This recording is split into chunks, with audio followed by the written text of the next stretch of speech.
agenda item, which is the study that the Alderman commissioned and was led by the Southeast Chicago Commission on exactly the parking and traffic situation in Hyde Park. Is that reasonable? That's good. And tonight, with a consultant from, is it Thailand? T.Y. Lin. T.Y. Lin. Yeah, it's Chinese American. Okay.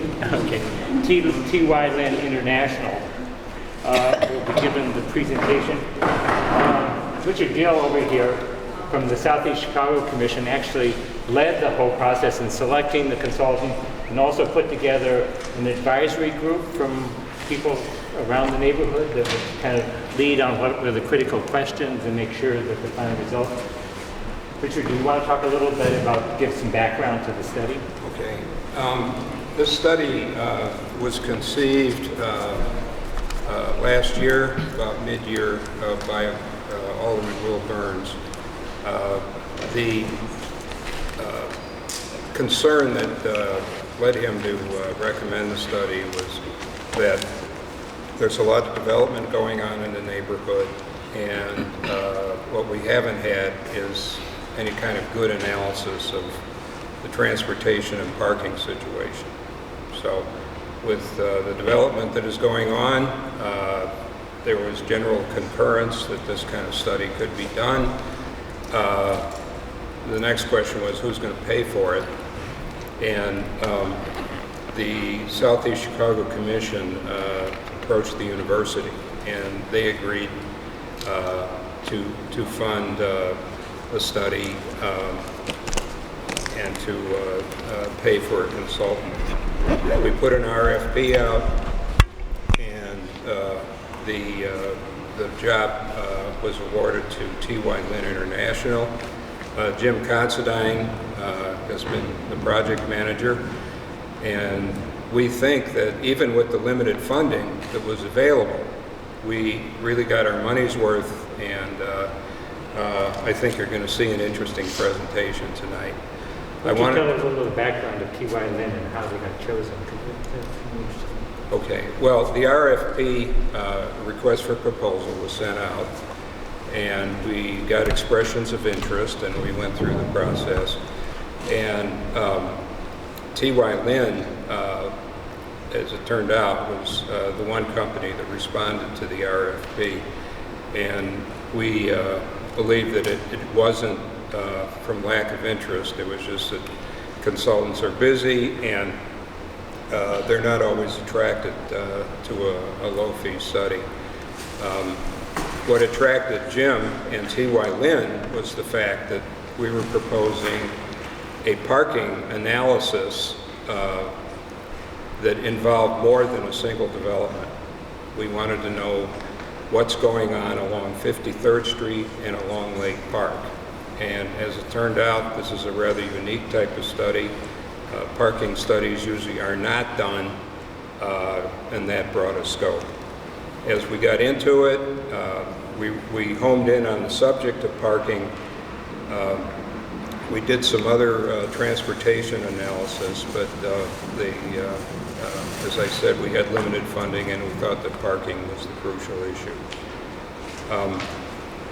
We also did some work, similar work in other parts of the city, right? So yeah. What they did is, as opposed to just a brand new study that's only been done in Hyde Park, they're bringing knowledge from other neighborhoods in the city of Chicago and how our situation compares to other parts.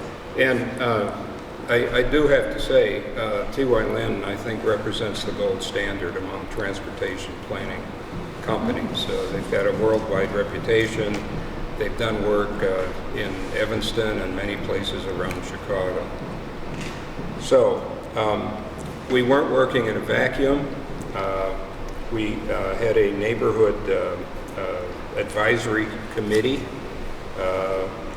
steering committee rather, and I'm going to read a list of those organizations that were members of the steering committee, and if there's anybody here from any of those organizations, just please stand and let us know you're here. All right, there was the university, the Southeast Chicago Commission, of course, the Hyde Park Kenwood Community Conference, the Chamber of Commerce, Hyde Park Chamber of Commerce, Tim Park Plaza, Hyde Park Village, the 53rd Street TIF Council, I know they're here, the 4th Ward, Alderman Burns' office, the Hyde Park Retail Group, Nichols Park Advisory Council, the Older Women's League, the Hyde Park Jazz Fest, and if I have missed anybody, my apologies. So that's the background on the study, and I'm going to turn the meeting over to Jim Considine. Thanks, that was a nice introduction. One other person I'd like to introduce, Dave Smith. He's with our staff. Dave was actually responsible for the inventory and utilization I'm going to talk about a little bit later. I'm a city planner. I'm not a traffic engineer. We usually like to talk about urban form, cities. One of the things that Dick mentioned, why I was excited about this project, it's a little bit different what's going on in the city right now. I mean, if we went back from the 50s up and through the 90s, the city was declining. And it's going the other way now. I mean, the development's occurring in the city. And I think one of the biggest drawbacks to some of the development that's occurring is parking. Probably has more form or has impact on urban form than almost anything else. There are a few things that we're going to talk about with that, but anyway, let's get into the meat of the project.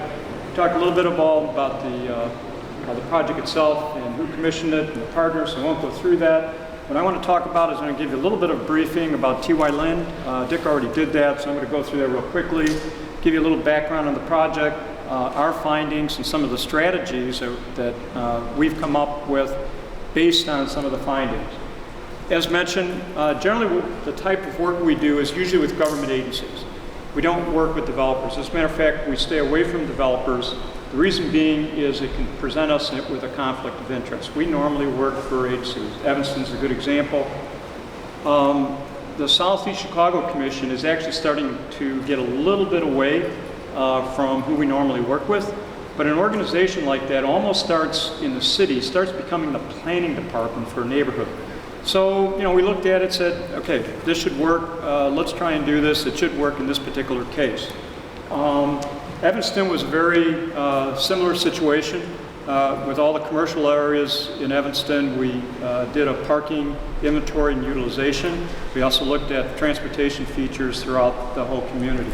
We also have done a study for Des Plaines, kind of similar. We took a look at the whole downtown area and examined the parking. In that particular project, the city was actually interested in building a parking garage. They have short-term, medium-term, long-term parking. We actually demonstrated to them through utilization levels that they really didn't need that parking structure. What they needed to better utilize what they had. In terms of the project itself, we actually had a full study area that was considered part of the neighborhood. Our boundaries to the east were the lake, to the north 47th Street, to the west Cottage Grove, and to the south primarily 61st Street. Now that was the overall study area, but we focused on two corridors, 53rd Street and Lake Park Avenue. In terms of the background of this project, Dick mentioned it, but it goes all the way back to a visioning workshop, which was in 2012. Probably, I'm going to guess that there's some people here that were at that visioning workshop, because some of the outcomes of that were to look for greater parking options, and really starting to talk about improving streets. Our study specifically focused on some of those issues. So our objectives were to assess current parking and transportation assets, identify strategies for improving things, but really working with the community. This was a steering group to get feedback on some of the strategies we've developed. This is still part of that process, is to hear from you and get some feedback. What we did as part of our study, we looked at a lot of, we don't like to start from scratch. I mean, there's already a lot of plans and studies that are out there. We collected as many as we could find. We used those as a base for putting together information on the neighborhood. But we did collect some transportation data, and that was primarily about parking, because that was one of the emphasis, one of the goals. And I'll explain what we did. We did an inventory and utilization, a complete streets assessment, and a modal survey. Now I'm just going to give some background information. we collected, and this came from other studies, but we compiled some of these tables to help us better understand conditions in the neighborhood and what's going on, and to give you an understanding of things. But this was one thing we thought was pretty interesting. These projections, this is a forecast out to 2040, come from CMAP, Chicago Metropolitan Agency for Planning. That's a regional agency. The city of Chicago also uses these forecasts.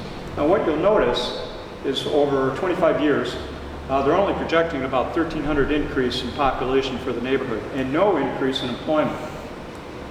We just took a look at two developments. One of them, which is already constructed, or I think it's near construction, one of them that's coming online pretty quickly, represents at least half of that proposed forecast and development. So the point I'm trying to get at with this is that there's a lack of recognition in the region of the growth that is occurring here. Now you're aware of it, that's one of the reasons why you're asking about this, but we think that's kind of significant because City Hall and the region really needs to recognize that there's growth occurring down here. When that sort of thing happens and they realize that, there's more planning assets. You know, they're more willing to put studies into areas to examine what's happening. One of the other things we thought was we put together information on population per square mile and jobs per square mile in Hyde Park. And it's kind of interesting when you take a look at Hyde Park compared to the south side and really the rest of Chicago, much greater density.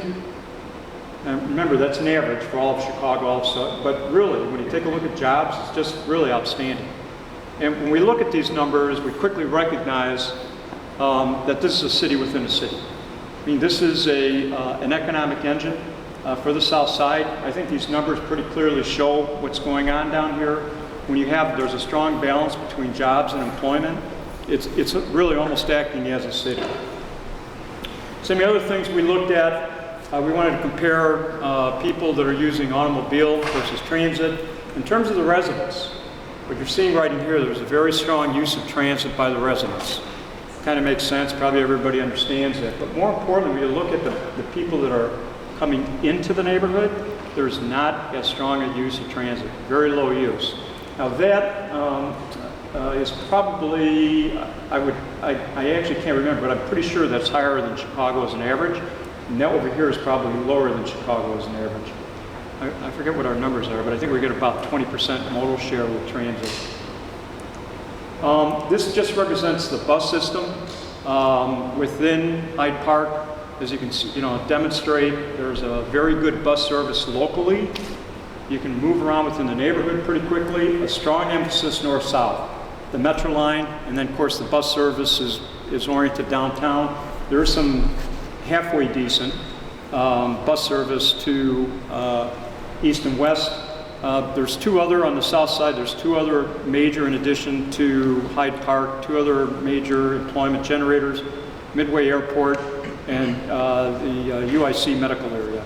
So those are two other areas, not real good connections to there, not good connections for people who live elsewhere who are coming into Hyde Park. This is just a quick examination of Metro. What it's showing is about 50% capacity on the train. And I'm just going to compare that, as a transit system. You might be aware of the red line, the brown line, the blue line. Those are pretty close to capacity. I think if you're reading the paper, you're recognizing that our transit systems ridership is increasing. And in some cases, they're at capacity. We're talking about expansion. We have plenty of room for ridership on the electric district, the main transit line in this neighborhood. Okay, we're going to move on to parking. And as I mentioned, we had two corridors that we studied. This is the main area that we studied for parking. What this map represents is all the parking lots in our study area. What we did is we pulled out an aerial map of the area, and we used that aerial map to examine where we could find every parking space. So it was all the on-street parking. Anywhere we found a lot with 4 spaces or more, it was included in our inventory. And then we went out, and it was actually David, and we utilized students from University of Chicago who went out in the field and inventoried every one of our parking lots. The reason we had to go out, there was a couple of reasons we had to go out into the field. First, we had to verify our aerial survey, and we did find some additional lots that we hadn't considered. That happens when you're under tree cover and you're looking at things from an aerial. The other thing we did is we, not only the locations, but we categorized by type every parking lot. And so what the color codes represent, for example, the purple is free on-street parking, the green is paid on-street parking. Some of these other ones over here, residential parking, institutional parking, commercial parking, employment parking. So we had all different categories of parking. We also found out if there's some sort of payment system or control system associated with that. I'll get into that a little bit more. In order to do the counts, we had to think also about time. And we were thinking things might be a little bit different on the weekends, more commercial traffic, and then we picked out a typical weekday. And we went for, on our weekday, we went for a 12-hour period. What we're trying to look for, and this is typical of other studies we've done in Evanston and Des Plaines, we're trying to see is there any variations going on through the course of the day. Are people moving away from the neighborhood, people moving in during the day? There's some sort of fluctuations where we can see some capacity. And we wanted to see Saturday, because what's Saturday obviously for most people is a little bit different from a typical weekday. So, in terms of trying to look at demand, we had the inventory down, but also we're trying to take a look at land use, geography, where it's located, and temporal or time. Is there any effect during time of the day or weekend versus weekday? Okay, here's our first chart. I'm going to walk you through, these are the results. This is an average weekday, and remember I said that we counted for a 12-hour period. We actually did the counts every 2 hours. Every 2 hours. So, over the course of that 12-hour period, we did the count 6 times for a typical weekday, 6 times. What this represents, the average of those 6 counts. Now, I know you can't see that, so I'm going to kind of walk through these. But with this number, this represents, that's the inventory. That's how many parking spaces there are. What that line, the blue line, represent is occupancy. So what the red would represent is space that's available. Now, the other thing I'm showing up here, that's a line. And we call that the 85% line. It's common in, we can call it parking planning, but we say that when a facility is 85% full, that it's full. Now, that probably applies more to a regular sized parking lot, but when you think about it, when you go into a lot and it gets to about an 85% level, you have a difficult time finding spaces.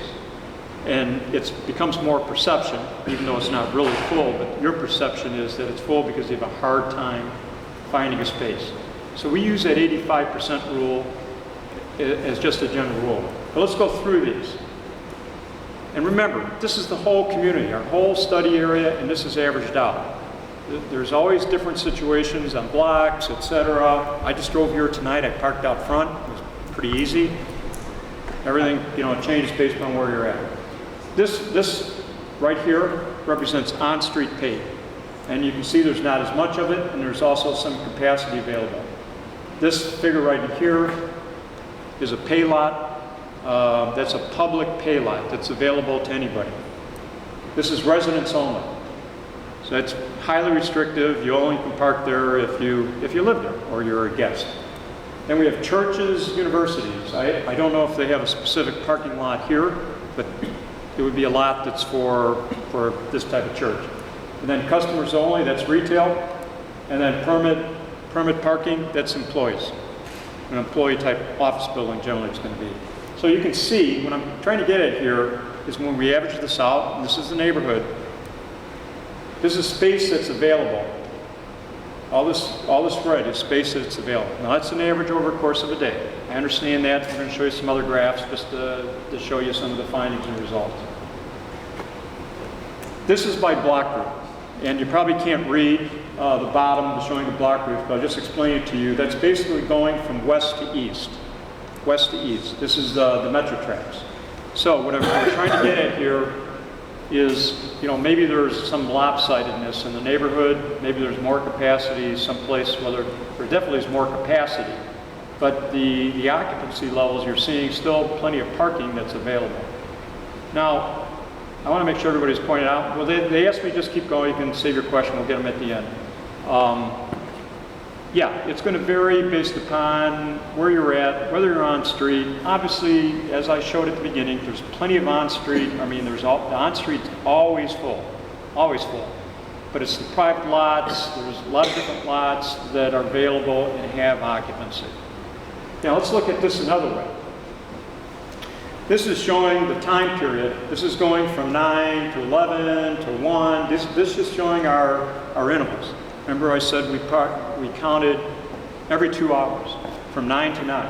Well, that's going down the line. And this is the weekend numbers, because right in here we want to throw this in.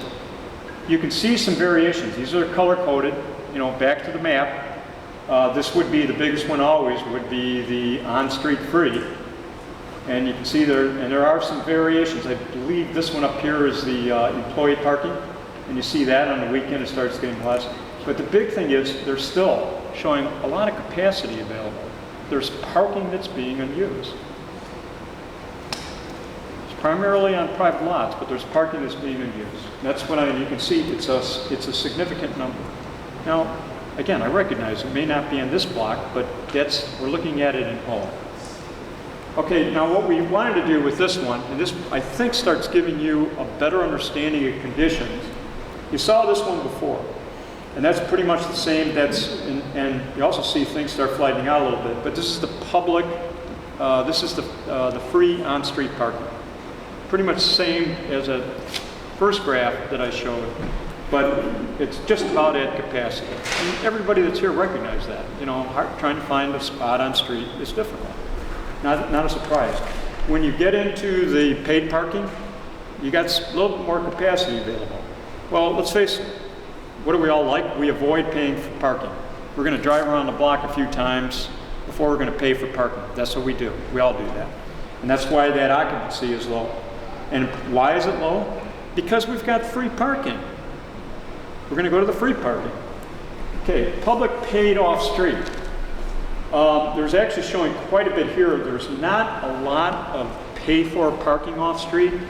Part of this we feel is because the new parking structure at Harper Court had just been constructed. It increased the inventory, but it really wasn't at full capacity yet. It wasn't being fully utilized. So I just want to point that out, that there still is a low number of public off-street parking, but it's not really being utilized yet, or being utilized well. Now keep in mind we did our counts way back in November. I don't know what it's like now. The big numbers or the big impact in this area where there's most of the parking is off-street, and it's in the private domain. And you can see there's tons of capacity. Now why that happens, it's because you're just going to one building on that site. And the only people that can use that parking are the people that are going to the building on that individual site. I'll talk a little bit about that. Why does that happen? It's because of our zoning regulations. It's our public regulations with each individual development that are creating parking for that individual. We're through those zoning regulations, we're required to put X amount of parking based about X amount of floor space or units or whatever. And I talk this to you because really it's up to the community. I mean, it's your community. You have to create the vision of it. Do you want all this excess parking? You have to think about these type of things. And it's through the planning process and public input. You're the ones who have to make these decisions, or at least provide input to the community as how things should be done in the future. Another thing we did, and I talked about, is we wanted to do a complete streets analysis. What we did is a modal split and walkability analysis. We did them on October 23rd, November 2nd. Those are the dates where we collected our data. And this is a little bit unique from the sense that we'd like to do this a little bit more, but generally when somebody's studying a street, we get the traffic engineers involved. And they lay tubes down, and because it's automatic. And what they get out of those tubes are vehicle counts. And then they do a traffic study based on the signals and how things are happening based on signals. Well, streets aren't used that way. And what we need to think about is the people that are moving through that street. Not so much the vehicles. Vehicles are important, but how many people are moving through there? So what we did, and we just got a snapshot over a few hour period, but how many people were in those vehicles and how many people were on the street. And it's kind of interesting for us. I mean, if you take a look at 53rd Street, the green over here represents people and vehicles. And it's kind of blue. It's hard to see, I know, but you can see from the pie chart, these are pedestrians. So the point we're trying to get at with this is that there's a significant pedestrian traffic on 53rd. There's almost as many people walking on the street as there are people traveling by car. What's more important? I mean, if you have this amount of people that are walking, are we going to be as concerned about the vehicles as we are about the cars? Now, Lake Park's a little bit different. You know, much more automobile traffic. One of the things you can barely see it, you start seeing a little bit of a sliver of people traveling by transit. So it's about equal between the transit riders and the walkers, but that's what that's representing in there. And again, down in here, this is more walkers, pedestrians versus automobiles. That's just giving us a better understanding of how the street's being used. And then the other thing we did is walkability analysis, is give us an idea of the comfort, what we call the comfort and the safety of the street. How comfortable do you feel? How safe are you on the street in relationship to traffic? The green, in this particular case, represents it's very comfortable, walkable. And then the red and orange and yellow, not so comfortable. And you know, I think as you look at that, you know, we used our own grading scale to do that. I think it probably is intuitive to everybody, but we actually use some measurement tools to do that. A concept behind that is, of course, how do we continue? 53rd is a great street. To me, a place where people are walking is a great place. It's a place where you want to be. You know, we like to think it's a great street. How can we continue to make it a great street? Lake Park is, I suppose, great for automobiles. It's not so great for pedestrians. Some of the strategies that we discussed, we didn't go specifically into recommendations. That's going to be an outcome later in the process, but we did want to identify strategies, and it's more for the community to think about. First thing is start thinking about, there's a lot of inefficiencies with the off-street parking on the private lots. How do you start increasing that utilization? That's something to think about. How do you get those lots better used? The institutional parking. There's a lot of parking around here that's not always being used during the week or could be used. It was actually the committee that suggested that maybe we could use third-party handling of those lots. They bring in a third party and they'd actually take over control or ownership of the parking facility or lease it and then lease it out to other parties to use. The idea behind that is taking away from some of the liability from the institution. They don't really want to be in the profit-making business. Supply and demand, some things to think about. The public supply, the on-street, is always full. And just think about it. Everybody's going to use that. They're going to consume it. Economists like to say they're going to consume it because it's free. It's always going to be full. Demand and price. I mean, as we start looking at demand, or if we increase demand, you know, with new development, we increase the parking, the price of parking, it starts making a little bit more incentive for the private sector to start putting in parking. I mean, really, we would like to encourage the private sector to do it, not the public sector. If we can get the private sector in there to start putting in shared use parking, it can be used by multiple developments. And it's much more efficient. I talked about a little bit, the public regulation is creating an oversupply. And it's creating an oversupply on a lot. You know, what good is it for an office to provide parking just during the day? Then in the evening it's not being used. If we can locate a residential building next to that parking, they can use it in the evening. It's that type of shared use thinking that can help increase efficiencies. And again, this isn't a general thing. It would have to be on a lot by lot or property by property basis. Work with CMAP. I think it's important that CMAP is aware of the growth that's occurring. It doesn't take too much. I mean, they just need to point a few things out to them, but they're starting up their current planning process now. It'd be important to work with them to get them to take a closer look at the neighborhood. Continue to make I mean, this is what this is all about. This is what the visioning process was about back in 2012. And it's these type of meetings and community efforts that will continue to make that a great street. Talk a little bit about recommendations for complete streets, and it's kind of a new, or at least within the last decade, planning concept of trying to make sure that we use streets for all users. And especially more so, it's transit users, bicyclists, pedestrians, and especially I think with our streets is making sure that they're more ADA accessible. Americans for Disabilities Act, that's an important consideration. The city has already prepared a number of guides. They're very good guides. Some of these guides are nationally recognized about how to develop streets in this regard. It's not something we have to create brand new standards or guidelines. They're already available. CDOT's done a great job in putting some of these together. This is side somebody asked us together. This is kind of a new for this, but this is the same scale. Bottom's Oak Brook Shopping Center, top's 53rd Street. And I'll let you think about it. What kind of environment do you want to go to? What kind of environment do you want to be in? But we talk sometimes about distance of walking. This is the same scale. And some of the people on how far they're going to walk to go to a shopping center. And you put that distance in perspective of this block. And we think about it, well, it's not so bad on 53rd Street walking 2 blocks or 3 blocks for certain destinations. Complete streets is about retrofitting streets. It's about calming traffic. It's also about taking intersections and improving them to make them more safe. Pretty simple concepts, really. There's some technical issues with it, of course, but I mean, these are fairly simple concepts. This is another thing we took a look at in terms of intersections. We just did a quick, when we were doing our walkability analysis, we examined the crosswalks. It's one thing you always want to pay attention to when you're looking at walkability, because it's the interaction between pedestrians and vehicles. But these are just markings that we saw. Those are crosswalks that are faded.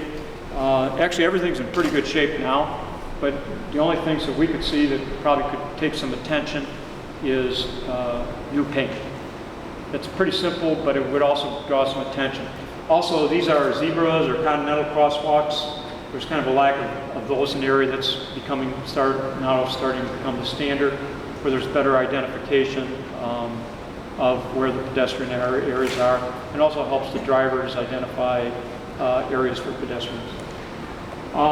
Then a couple other things about strategies, about supporting other modes. I think most people are familiar with Divvy now, and some of the other things, the bicycle improvements. I mean, that's pretty standard now, but continue to expand on those.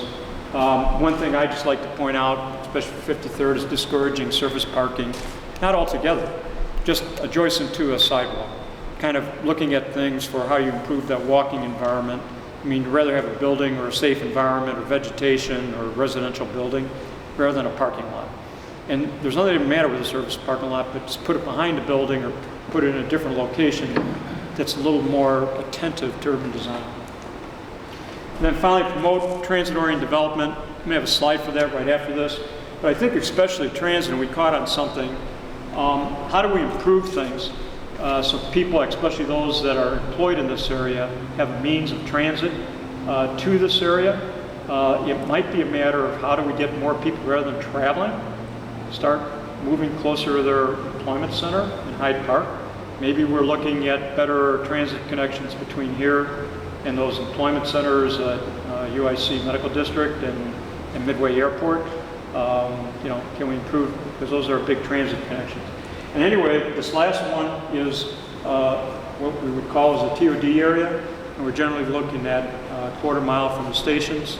That represents a fairly significant area where, if development occurred, we call it implied development, that when you put in development here, people are specifically moving into these areas for a reason that they can get on transit.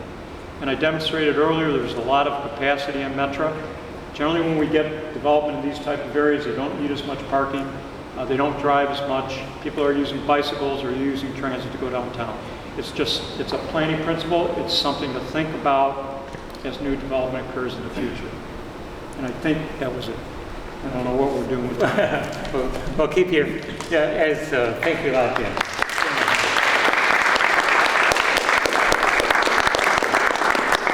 So what we want to discuss tonight is the findings, all of the strategies that were presented at the end. I presume Southeast Chicago Commission will be putting together further studies and further discussions of where to go from the findings. But tonight, what we're interested in is the essential findings. We'll start. Before we get into that, I know it was hard to read the exhibits up here as Jim was going through them. This entire report, including the text and the exhibits, will be available on the Commission's website beginning later this evening. It's there for anybody who wants to look at it for some time to come. And I think there's some copies tonight also, right? And we can go back to those charts. Okay, let's start with the question in the back then. Hi, thanks. We'll start back to see some of the graphics. I'll be interested to see what's on the web. But two things about your detailed report leap right out at me is that the street parking, the surface parking that all the residents rely on and is critically important is at capacity. Isn't that what you found in your data? So that any development strategy that relies on increasing that utilization of that already full capacity is probably unwise. Wouldn't that be a logical extension of that? Do me a favor, ask that question again. If you're designing a development on 53rd Street that primarily relies on utilization of that street parking that is already at capacity. Development should never be relying on capacity on the street. What they should be relying upon is, are they encouraging, they should put it closer to the metro station. Are they encouraging people, the type of residents that are going to use transit, they're going to walk or bike, maybe they're moving closer to their job. The other thing is if it does need parking, rather than them putting in a parking lot, can you somehow get them to utilize that commercial parking if it's available? So it's talking about putting development in the right location. And maybe there's a parking lot or two parking lots that have a commercial store, or maybe there's an office building. Can we somehow set up shared parking? And that's an individual thing. Remember, I'm looking at things from a big picture. But with each individual development is there situations you have to, and you're right, you have to look at that individual development and how it's being situated, but can they somehow utilize some of that parking that's available that's not being well used? Okay, the second point that leaves out. The second point that leaves out is that it was incumbent upon developers. Isn't that what you said, to provide for the parking? I don't think it's incumbent on developers. I think it's incumbent on the community to push the developers to consider these things. I mean, yes, there's a responsibility to developer, but you know how developers are. I mean, they're going to come in and they're going to want to get. Actually, our last development, they put in more parking than the city wanted them to. Yeah, I actually think woefully inadequate for the demand created. Well, let someone else. so piggybacking on what he's saying, is there any way, I mean, is there any way that we can, if we know we're at capacity with street parking, is there any way we can make it as a community so that new developments coming in require that whatever the parking is there, let's say they have to have so many parking spaces, but that they require their tenants to pay in, inclusive in their rent, that they have a parking spot coupled with their rent. The reason I'm saying this is because I live right here on Blackstone, right? And you would think there would be a lot of parking because the other side of the street is school zone. At night, it fills with people from around, and many of them from the high rises on the other side of Lake Park, who don't want to pay the extra fee for the parking in those buildings. I only know this because I knew two people doing it personally.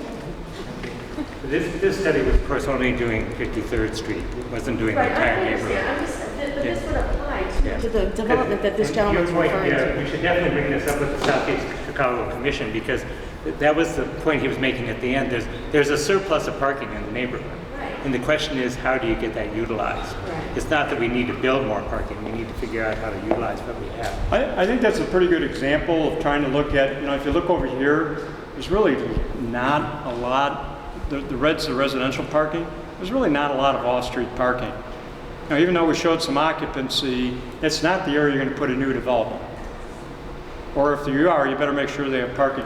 When you go over here, you got a little bit more of a different situation. You've got a lot more multiple use, and that's what I'm talking about. You've got transit, you've got multiple use, they've got more parking over there, there's more capacity, and there's more multiple use. And it's with that multiple use where you could start looking at some shared parking. Yeah, you're in a residential over here, forget about it. But I think the interesting thing out of the whole study is the sheer amount of parking, but there's a real problem with where it is and how it's used. Yeah. But it's not a neighborhood short of parking. Right, and it's inefficient. And it's very it's not inefficient. good for, it's really not good for an urban area. Right? And so my question goes to the new development that was built, the Harbor Port, was that included in the numbers that you Yes, used? yeah, that's why I think I talked about a little bit, we had the one number on off-street paid parking, Okay. So and that it was pretty includes high, that. it had a pretty low utilization rate. It was so high because of that development, and it had just opened up. I mean, just literally it So opened the up. question kind of piggybacks with what this lady just said. So how have we, or is there a way, especially from your Evanston experience, where if a lot of the parking is being used perhaps by people who are now working in that structure, they may be using off-street parking. If that lot is that empty, from what you just said, is there any way that you know or that you heard of in the Evanston Street area where they got all those buildings connected to Actually, the university? Jim Hennessy is here tonight. He probably knows more up to date on that 'Cause parking lot. my concern is that the Because- employee stuff get because connected with those lots. Yeah, and that's exactly what you're talking about, utilization. Right, exactly. Because part of that is employee parking, right, as opposed Exactly. to That's public parking. And the employee parking undoubtedly is not used at night. Ah, that's true. Right, that's right. The second floor and the third floor of the Harbor Court garage are not being utilized much at all. The third floor is never used. Yeah, the transient parking, it's $4 for 2 hours. So it's meant to, for customer to come in for 2 hours and I spend. have to say this because everybody keeps telling me not to say it. I'm going to say it anyway. I live in Lincoln Park. We have, and nobody here wants to hear this apparently, is we have permit parking. And all I can tell you, and I know everybody's opposed to it, but I think it only costs me $25 a year, and it works. But, well, you guys in the community have to do it. No, we don't. Okay. That's a whole nother I shouldn't issue. start that. Yeah, right. Sorry about that. I shouldn't start that discussion. Yeah, and the whole point is that there isn't, this is, as you said when you opened up, this is one step in a larger project that the Southeast Chicago Commission is running, which is what is the strategies do the community want concerning parking? Yes. Right. And that may be one of the strategies. But now let's focus tonight on the findings. Yeah. Just wanted to follow up on, you made the point that the general wisdom is that 85% is a level which parking planning people consider as an important point. And I've read, there's a guy at UCLA who makes the point that with respect to a parking lot, if the parking lot is at a level of utilization less than 85%, what that really means is it's priced too high. And if its utilization is at 95%, it's priced too low. And that effective parking managers manage their pricing to get their utilization at 85%. Yes. And it And should the be guy's 3 name is hours. Donald Shoup. Yes. And with respect to all of the lots and the capacity that is in the area, if the Southeast Chicago Commission could, in conjunction with the aldermen and others that are interested, get people together that have capacity and talk about this and utilization in ways like the person that mentioned, I may live in a building that has a parking lot, but if I can find a spot on the street, I don't have to buy that. Right, exactly. Well, that's maybe because the price in the lot, in the building, is too high. Right. And Yeah, so I there presume needs to be more Wendy and people conversation. will be taking notes on this for your next meeting. We can set up at the end when you'll hold that next meeting. The more progressive communities, and I probably get a few more in California, you know, they're starting to think like that. And they think this is exactly right. This is the first step. And you do a kind of a study of the whole neighborhood. And then that's what this is about. The community comes together and you have to start working together. Yes, it's a problem. How are we where do we want to go with it? And it's creating that vision of what do we want for our urban form. So it's, you know, we always like to say in the planning process, it's not our plan, it's the community's plan. And we just come in and we provide the tools that are necessary to identify some of these, help you create a vision and identify things that you can do to correct things. And it's actually interesting because there is one model here, which is the university, what, at 430 or something like that, where then all of a sudden all the lots become free and anyone can use them. Not all. Or something, right? But indeed, there are models here that the community can figure out and use. Because I think the interesting thing here is we don't have to yell and scream about parking. We just have to figure out how to get the cars in the right spots. Right. Yeah. Because we have the parking. We don't need to create more parking. We don't need to create more parking lots. I think developments have to account for more parking. The Harold has a question. Is that right? Yeah. So the main inefficiency seems to be centralized in like private lots. Does that mean that asking developers to build more parking when they build developments is not an efficient solution? Is that the correct interpretation, or are there other factors in the data? No. But what some communities are starting to do is get away totally from parking regulations. No parking regulations, but it doesn't mean that a developer wouldn't provide parking. You would work with the developer on a site-by-site basis to determine how much parking is necessary and come up with solutions on a site-by-site basis, as you saw back in that inventory map, is how much parking there should be. And maybe you can find parking in a nearby lot or something like that. So this is the first step. You've got some data. You know, I think what's more important is examining it on an individual development by development basis. This gentleman here. Very quick question and then a more detailed one. First is a clarification. You did recommend 1/4 mile from the metro station as for transit-oriented development, correct? Yeah, that's what that. That's generally that's a general rule of thumb. Okay. That's another rule of thumb. How do buses operate? You're only talking about trains. That's I think train most stations, people yeah. use buses here. They don't use the train. You know, you can So almost. is it a quarter mile? Yeah. So that's just a clarification. Now, yeah, so that's 2 blocks, thank you. The other, I'm going to do a little bit that's outside of your scope in this question, but a lot of it that is in your scope.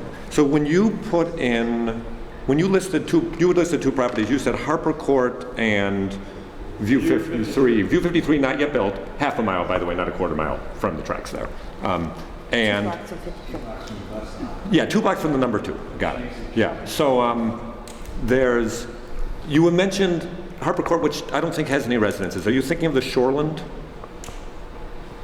No, you're actually, Or is this Harper? City Hyde Park. I see the Shoreland is a big development down a little south on 55th, and that's online now. View 53 is coming with its 267, and City Hyde Park is coming, and it's much larger also. City Hyde Park, by the way, takes away one of the lots that's on your map, and View 53 takes away one of your lots on the map, but I assume that you know that. So I guess to what extent were all of those new developments considered by your study? Maybe not at all. To which my point is, wouldn't it have made more sense to do this kind of before those 3 big things came online? Oh, yeah. No, yeah, right. That's what I'm saying. Oh, you can defer that question. Say I can't answer that question. But am I right that the other one is that the Harper Court is something else? Yeah. Okay.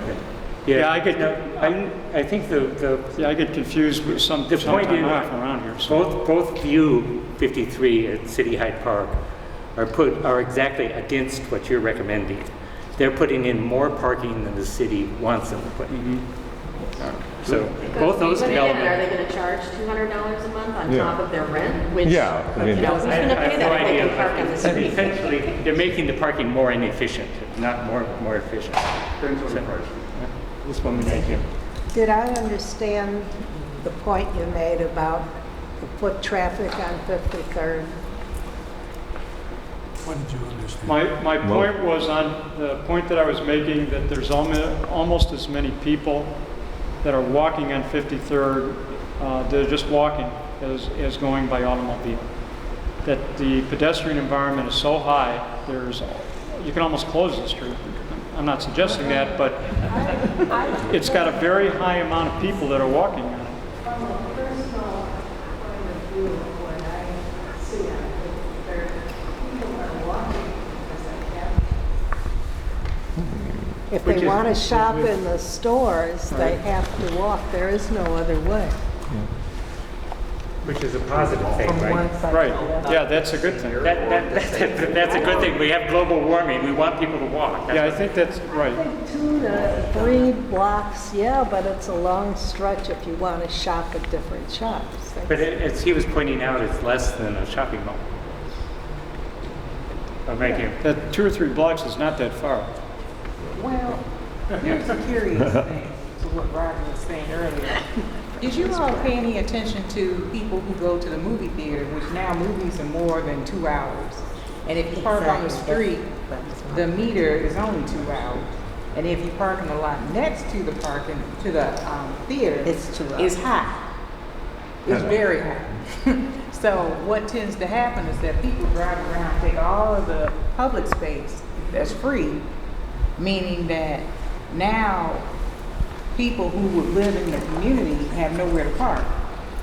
And I've just noticed that. I mean, did you all take that into consideration as well when you all were doing No, the study? because that's really a site-specific. And again, we were doing a snapshot. You know, we're trying to look at it from 50 feet up, I should say a mile up, from a big picture. And so we're taking a look at everything going on, drilling down to the whole neighborhood. And yeah, I tried to say that, you know, like what happens in an individual location and time of day can always be different. And it's hard for us to pick that up when we're doing this type of study. It's really site-specific. What we were trying to do is look at it more from a planning standpoint about what's going on big picture. I think what you were saying, that it is very development specific. So that's exactly what the Southeast Chicago Commission should be picking up in the next meeting. So those kinds of issues of how do you change it to 3 hours? Do you do valet parking? That's exactly the issues that the Southeast Chicago Commission will be discussing in future meetings. Right here. Hey Chuck, it's just worth mentioning that the theater did do a valet in front for $4 that went underutilized pretty much every night, so that's why they got away from doing it later. So they did try that. It was $4 to valet, and they bring it up front, and it didn't work out for them. So we can certainly look at those types of things again, but they tried it and it didn't work. Right. I have a question again, and this is more, this would be site-specific to P53. I wonder, in your experience with this with other places, if there have ever been disasters where you have, say, a population explosion of people in cars in a 14-story building or something, and you can't retrofit it, it doesn't work out. I mean, has this sometimes happened in other developments where you try to rationalize or persuade or release parking places? Yeah, this kind of go back to shoot. I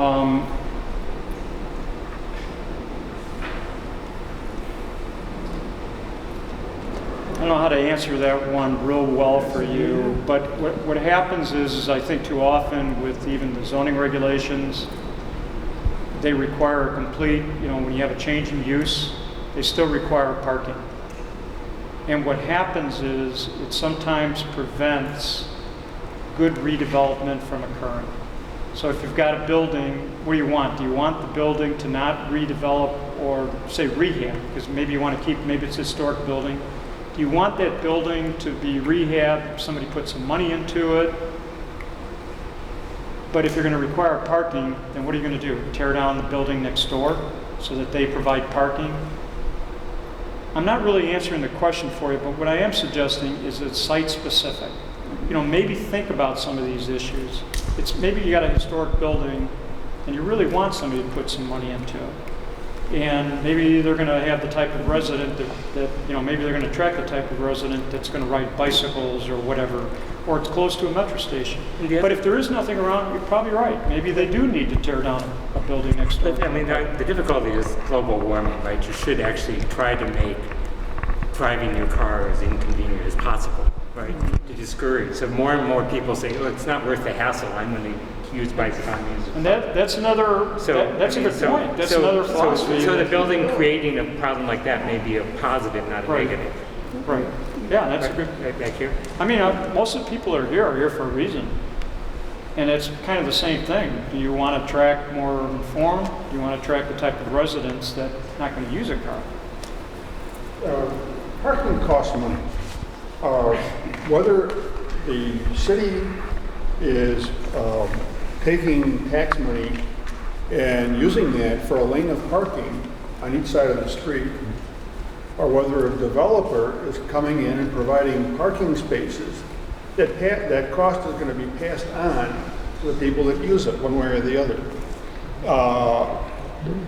If it's like free parking for a resident or for customers to a store, that price is probably going to be put into the rent or into the mortgage or something of that nature. It's going to be passed along. And the problem is by subsidizing parking lots, you're kind of putting transit use at a disadvantage, because you're not only paying to use the train or the bus, but you're also paying the store that is put some money into parking facilities that you have no benefit from.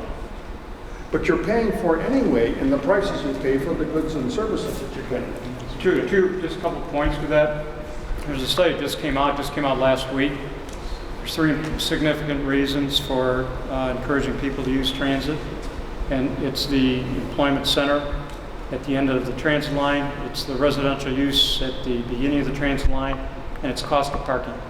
And as the cost of parking goes up, more people are going to use transit. So it's just something to think about as part of a planning process.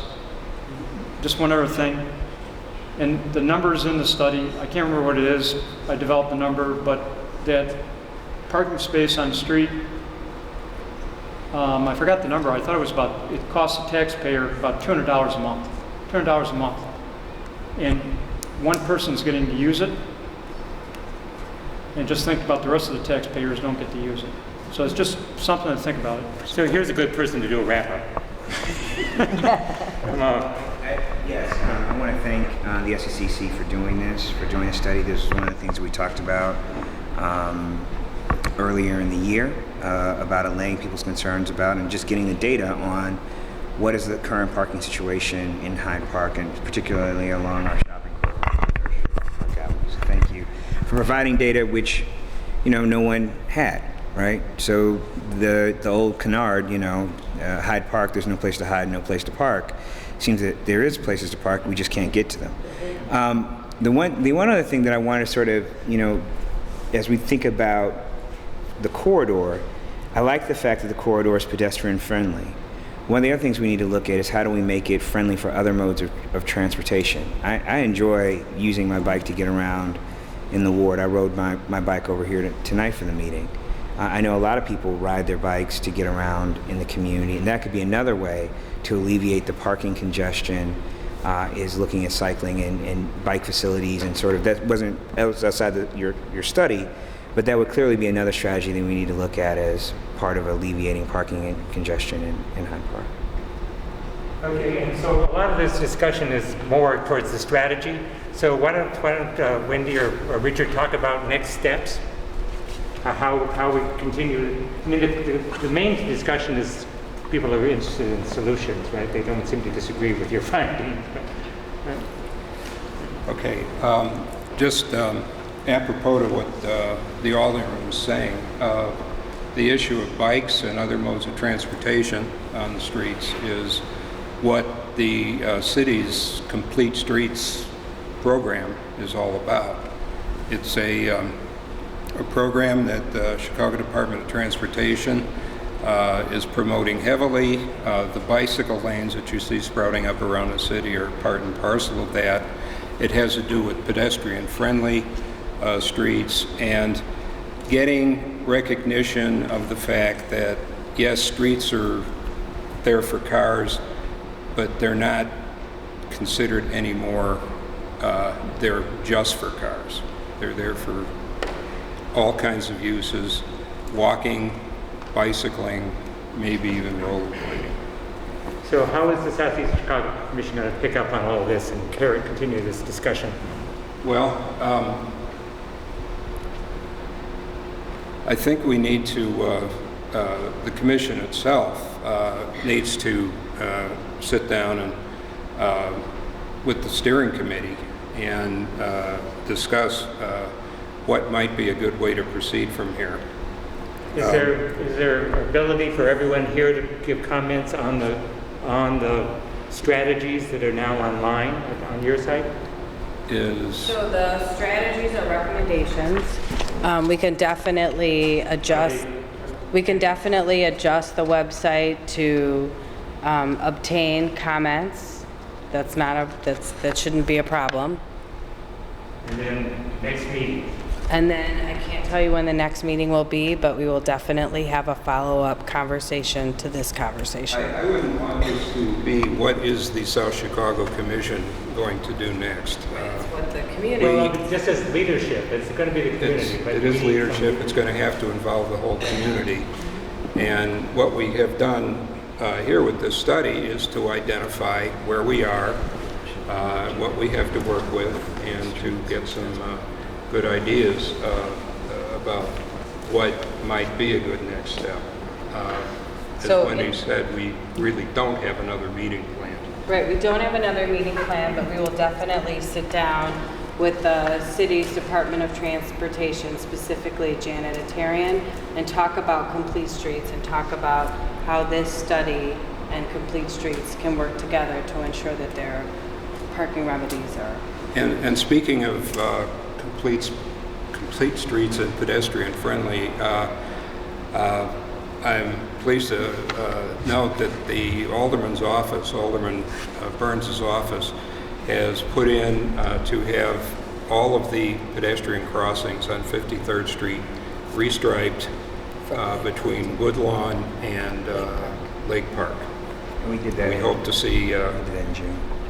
And it will, and you put the request in June? We put the request in June. Great. Yeah. So they've already, if you went to the farmer's market today, you would see they were restriping in front of the farmer's market and on South Shore. So I'm sure that they're about to start moving further west. George, did you have a comment? I was going to ask that you mention to the next meeting the SSA's considerations for a trolley. Okay. And the discussions that we've been having over that. Do you want to just share it with the group? Well, Mike McGarry apologized that he could not make it tonight. So George is the vice chair of the Hyde Park SSA. Yes, the Special Service Area number 61 on 53rd, Lake Park, and 55th Streets Business District. And one of the issues that we voted on in our meeting this week was to do further research on the funding and the operation of a free trolley system through the business district initially that would perhaps have potential to be expanded down the line. We're hoping to be able to do a trial around Thanksgiving coupled with a shop local festival event to kick off the holiday season. And what is going to precede the shuttle is a survey. So if you are enjoying one of the concerts on Sunday afternoon at Nichols Park, or if you should be on the Good Neighbors Network and receive a copy of the survey, if you could please fill it out. Your feedback is extremely important for the SSA so that we can ensure that the trolley has a route that makes sense. Okay, and I want to thank you all again for coming tonight. Wendy has some copies of the study. It's online in addition. I presume these people can leave you an email or something so that you can be notified of the next meeting? Sure. So if you don't have the website for the Southeast Chicago Commission, It's www.secc-chicago.org. The full transportation study is available on our website, and if you don't have access to the web, I'm more than happy to mail you a copy. Can you repeat that? Sure. It's www.secc-chicago.org. And I can give you my card as well.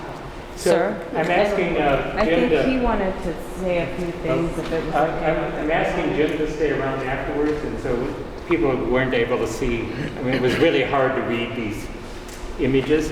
So anyone who wants to look at them more closely, I'm sure Jim will be willing to flip through them up here. Okay. So Chuck, before you adjourn, he had asked to say something about the gray line very quickly. The what? Gray line. It's sort of a segue from the study on the transit ridership, on the metro ridership capacity issue. A dear friend of mine, Mike Payne, suggested about 10 years ago now a purchase of service agreement by the CTA for the metro electric service within the city. In years past, the Illinois Central, back in the Illinois Central days, had much more frequent service than what you presently have. And a lot of that has to do with a rather predatory, competitive position of the CTA vis-a-vis the Illinois Central and now Metro. Metro service has been reduced substantially over the years. One way to utilize the asset that this community has in the Metro Electric, and I'm talking about basically in the city, is to have a purchase of service which would restore frequent service of at least 15 minutes in the every 15 minutes in the off-peak time, and possibly and then in the rush hours every 7 to 8 minutes, comparable to what the red line is doing, and a lot better than what the green line is doing. So this sounds like one of those strategies that should be discussed. Strategy, yes, but that should be discussed at our later meetings. Well, put into the mix. Yeah. Well, the thing is, Jim quoted or showed statistics of capacity, the capacity at which Metro was used. It's more, not so much the capacity of Metro, but more the utilization of Metro. And a lot of that is due to the low frequency of service, which just cannot compete, as well as the fare structure. The interesting thing about the fare structure is it's actually cheaper to buy a monthly ticket than to use the CTA. But if you don't have a monthly ticket, the one-way fare is much more expensive, and there's no connection with the CTA. I mean, it's a totally fascinating topic, and it sounds like something that should be put into the mix, absolutely. So we appreciate you bringing it up. And please go to the follow-up meetings. Yeah. Okay. And if Mike can make it, he'll probably like to talk. Okay. And So just, Alderman? yeah, just so, and I know people are ready to go, it's 8 o'clock. And so just to respond to your question, one, when I was a state representative, I got the RTA to fund a study on the feasibility of expanding Metro service. That was an issue that was raised by Southsiders Organized for Unity and Liberation. The Gold Line was their plan. I know it's been Gray Line and other. The RTA came back with a study that showed that we didn't have the density and enough people taking the trips to justify additional Metro service. We used state money when I was a state representative, got RTA to do that. The second point is that also, as a consequence of Seoul and their leadership on these issues, we will have a universal fare card system that will allow you to transfer between CTA, Metro, and PACE. CTA and PACE already have it up and running. Metro is now coming to the party, and obviously the difference between Metro and PACE is that Metro you pay based on your distance. CTA and PACE you pay just based on, it's a single fare. And also Metro had like really old technology. They have conductors who take tickets. They didn't have credit cards. You couldn't use a credit card to buy tickets. You had to use a checkbook. I mean, there were lots of issues with Metro that required them to spend some time on technology. So they should be getting close to doing that. I think 2015 is the year that's supposed to happen. There are ways that this could be So we can talk after the meeting, but I just wanted to make sure that everybody knew. We have a lot of expertise here. Okay, and those who want to further the discussion, please feel free to stay around, and Jim will stay, I'll stay, other people. Okay, thanks a lot.